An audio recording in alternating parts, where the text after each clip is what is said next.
All right, let's keep this short and focused on stabilizing the core functionality. I want to clarify a few points from our last meeting. Alicia, before we move on, I want to confirm that I understood you correctly regarding testing. You said that focusing solely on summarizing single code files makes you feel concerned. Is that right? Yes, exactly. Thank you for validating that, Raj. When we commit code without agreed-upon unit testing standards, I feel anxious because my team will need to fix significant bugs, which leads to delays down the line. If we can agree on 80% coverage for this minimum viable product feature, I'd feel much better. So, Alicia, you're saying 80% coverage ensures stability, which is essential for V1. I understand that.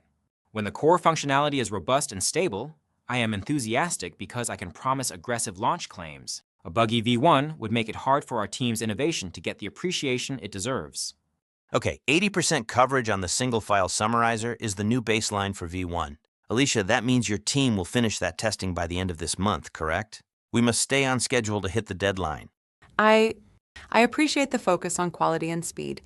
I want to note that based on my experience with user testing, I believe the flow for the new AI summary feature may be slightly confusing to some of our legacy users. I just don't want us to lose that user-friendly quality. Lena, thanks for that input.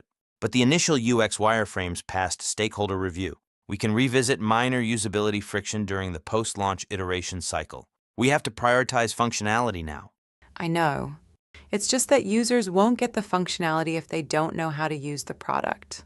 You don't ever want to betray the users.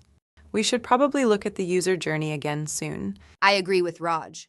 We are not betraying our users. We are focused on a minimum viable product, not optimization.